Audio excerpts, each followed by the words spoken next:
Students, कैसे हैं आप सभी। Welcome to Drishti for success. In last video we have completed the complete partnership concept. अभी तक हमने कंप्लीट बुक नंबर 3 कर ली है, कंप्लीट पार्टनरशिप कर ली है, कंपनी अकाउंट्स के हमने कुछ क्वेश्चन किए थे।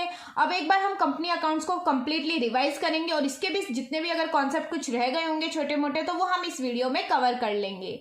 सो लेट्स बिगिन। अगर चैनल को सब्सक्राइब नहीं किया, सब्सक्राइब कर दीजिएगा। So latest video notification you can find the first. Okay, so our question number 1 is reserve capital is not a part of. Reserve capital किसका पार्ट नहीं होता?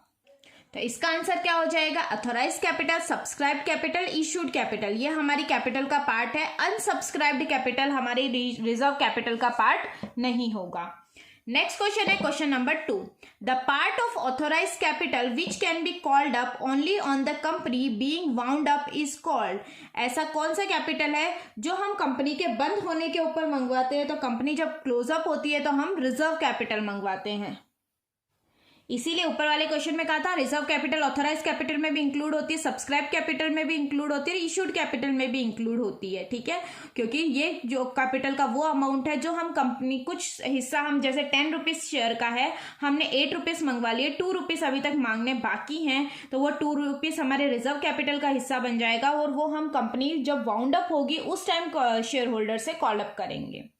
Next, the owner of the shares are called. जो shares के owner होते हैं उनको क्या बोलते हैं? Share holders. Next, the first stage of incorporation of a company is. Company के इनकॉर्पोरेशन के फर्स्ट स्टेज को क्या बोलते हैं? तो सबसे पहले हम क्या करते हैं? प्रमोशन। कंपनी के इनकॉर्पोरेशन का फर्स्ट स्टेप क्या होता है? हमारा प्रमोशन। नेक्स्ट है हमारा क्वेश्चन नंबर 5। क्वेश्चन नंबर 5 में पूछा है those preference share which do not carry the right to receive arrear of dividend. ऐसे प्रेफरेंस शेयर जिनको एरियर ऑफ डिविडेंड नहीं दिया जाता, उन प्रेफरेंस शेयर को क्या बोलते हैं? Non participating preference share, irredeemable preference share, non convertible preference share या non cumulative preference share. Dividend से रिलेटेड दो प्रेफरेंस शेयर होते हैं, नॉन कम्युलेटिव प्रेफरेंस शेयर और cumulative preference share. Cumulative preference share वो होते हैं जिनको एरियर ऑफ डिविडेंड दिया जाता है, नॉन क्यूमुलेटिव प्रेफरेंस शेयर वो होते हैं जिनको एरियर ऑफ डिविडेंड दिया नहीं जाता। और इसके अलावा नॉन पार्टिसिपेटिंग, इररिडीमेबल और नॉन कन्वर्टेबल, ये कौन से प्रेफरेंस शेयर होते हैं? ये सब हमने पहले जो कंपनी के क्वेश्चंस किए उनमें सब में कर लिया था। ये तो बस एक रिवीजन के लिए मैंने नॉर्मल क्वेश्चंस लिए हैं। तो आपको अगर उन सब में प्रेफरेंस शेयर कितने टाइप्स के होते हैं उन सब में डाउट हो तो पहले की कंपनी के वीडियो रिवाइज कर लीजिएगा। नेक्स्ट है question number 6।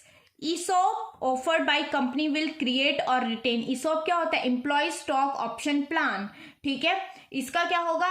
Is offered by company will create और रिटेन। तो इसका आंसर होगा क्या होगा? A sense of belongingness to employ. ये देने से एम्प्लॉयज में क्या आती है? सेंस ऑफ बिलोंगिंगनेस कि हाँ हम कंपनी का कुछ हिस्सा है। हाई कैलिबर आता है कंपनी में, हाई प्रोडक्टिविटी आती है क्योंकि सब में मोटिवेशन आता है कि कंपनी हमारे लिए कुछ कर रही है। तो इसका क्या आंसर हो जाएगा? All of the above. Next है pick the odd one out. हमें ऑड वन आउट पिक करना है। क्या दिया हुआ है? Irredeemable preference share, participating preference share, cumulative preference share या ओपन एंडेड प्रेफरेंस शेयर।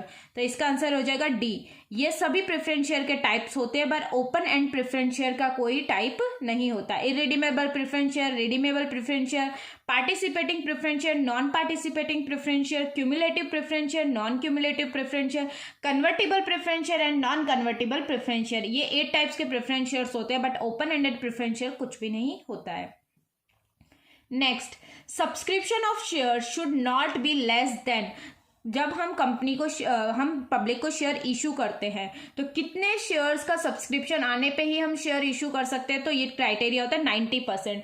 जब 90% ऑफ क्राइटेरिया फुलफिल हो जाता है, यानी जितने भी शेयर इशू किए उनमें से 90% लोगों ने सब्सक्राइब कर लिए हैं शेयर को, तो ही हम शेयर इशू कर सकते हैं, अदरवाइज हम शेयर्स को इशू नहीं कर सकते।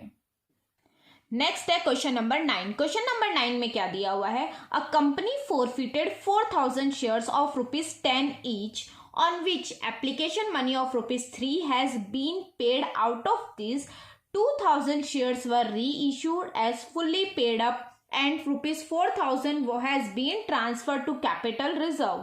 Calculate the rate at which these shares were reissued. तो इसको कैसे सॉल्व करते हैं? हमारे कैपिटल रिजर्व का फॉर्मूला होता है कैपिटल रिजर्व में हम जितना डिस्काउंट देते हैं वो अमाउंट जाता है। तो कैपिटल रिजर्व का फॉर्मूला होता है टोटल हमारे पास कितना अमाउंट आया है 4000 शेयर इंटू 3000, टोटल 12000 अमाउंट आया है। 12000 किस पे आया है 4000 शेयर्स पे आया है। हमें यहाँ पे री इशूड शेयर्स ये होता है टोटल फॉरफिटेड शेयर इंटू री इशूड शेयर माइनस यहाँ करते हैं डिस्काउंट अमाउंट, कितना डिस्काउंट दिया है। ठीक है, तो देखते हैं कैपिटल रिजर्व हमारा 4000 गिवन है। कैपिटल रिजर्व कितना है 4000, ये कैलकुलेट करने पे आया 6000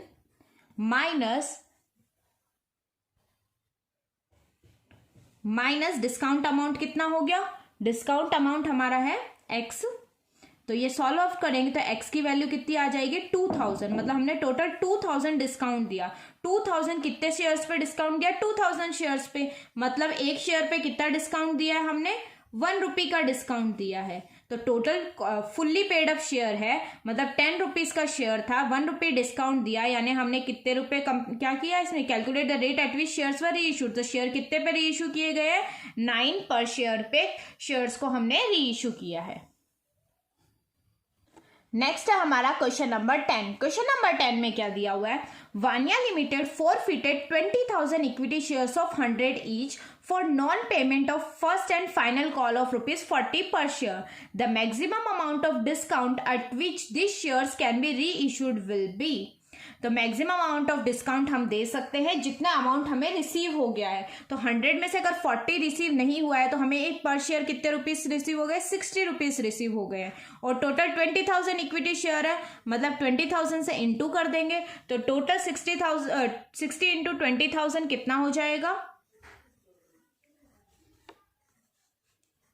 12। ठीक है, तो कितना 12 लाख का हम मैक्सिमम डिस्काउंट दे सकते हैं। तो इसका आंसर कितना हो जाएगा 12 लाख, क्योंकि हम उतना ही डिस्काउंट दे सकते हैं जितना हमें शेयर्स फॉरफिटेड शेयर्स के ऊपर अमाउंट रिसीव हो चुका है। नेक्स्ट क्वेश्चन है हमारा क्वेश्चन नंबर 11। इसमें क्या है, which of the following is not a purpose for which the security premium amount can be used. कौन सा किस पर्पस नहीं है जिसके लिए हम सिक्योरिटी प्रीमियम अमाउंट हमें इनमें से किस चीज के लिए यूज नहीं कर सकते। Issued fully paid bonus share of shareholder, issuing partly paid up bonus share to shareholder, writing of preliminary expenses of the shareholder in purchasing of own share। इनमें से किसके लिए हम सिक्योरिटी प्रीमियम का जो अमाउंट आता है उसको यूज नहीं कर सकते। तो याद रखना कभी भी partly paid up bonus share issue करने के लिए हम लोग सिक्योरिटी प्रीमियम का यूज नहीं कर सकते हैं। Issuing fully paid up bonus share issue करना है तो हम सिक्योरिटी प्रीमियम को यूज कर सकते हैं। प्रिलिमिनरी एक्सपेंसेस को राइट ऑफ करना है तो भी हम सिक्योरिटी प्रीमियम का यूज कर सकते हैं, और खुद के ओन शेयर यानी बाईबैक करने हो शेयर्स को तो भी हम सिक्योरिटी प्रीमियम को यूज कर सकते हैं। इसके अलावा हमें कोई कमीशन पे करना हो या जो भी एक्सपेंसेस लगे हो हमें शेयर इशू या डिबेंचर इशू करने के लिए, उसके लिए भी सिक्योरिटी प्रीमियम का यूज कर सकते हैं। और प्रेफरेंस शेयर्स का रिडम्पशन करने के लिए, डिबेंचर्स का रिडम्पशन करने के लिए भी हम सिक्योरिटी प्रीमियम का यूज कर सकते हैं। और बाईबैक करना इक्विटी शेयर्स का, ये कौन से सेक्शन में लिखा हुआ है, सेक्शन नंबर 68। तो इन टोटल हम सिक्योरिटी प्रीमियम का 5 चीजों में यूज कर सकते हैं। किस किस के लिए, bonus fully paid up bonus share issue करने के लिए, प्रिलिमिनरी एक्सपेंसेस को राइट ऑफ करने के लिए, शेयर इशू करते टाइम कोई भी एक्सपेंसेस हुए हैं जो भी कमीशन पे किया है उसको राइट ऑफ करने के लिए, और redemption premium on the redemption of preference share के रिडम्पशन पे जो प्रीमियम पे करना पड़ रहा है या डिबेंचर्स के टाइम पे जो प्रीमियम पे करना होता है उसके लिए, और बाईबैक करने के लिए इक्विटी शेयर जो कि सेक्शन 68 में गिवन है उसके लिए भी हम सिक्योरिटी प्रीमियम का यूज कर सकते हैं। नेक्स्ट है क्वेश्चन नंबर 12। क्वेश्चन नंबर 12 में दिया हुआ है a forfeited share can, forfeited share का क्या कर सकते हैं, not be reissued at discount, discount पे री इशू नहीं किया जा सकता, reissued at maximum discount of 10%, be reissued at a maximum discount equal to amount forfeited. अभी मैंने ऊपर वाले क्वेश्चन में बताया था हम री इशूड शेयर को कर सकते हैं जितने अमाउंट फॉरफिटेड के टाइम पे हमें उन शेयर से मिल चुके हैं उतने रुपीज का डिस्काउंट देके हम शेयर्स को क्या कर सकते हैं, फॉरफिटेड शेयर को री इशू कर सकते हैं। क्या कर सकते हैं, जितने अमाउंट हमने जिन शेयर को फॉरफिट किया उन पर रिसीव हो गया वो अमाउंट तक हम लोग डिस्काउंट देके कंपनी के शेयर्स को री इशू कर सकते हैं।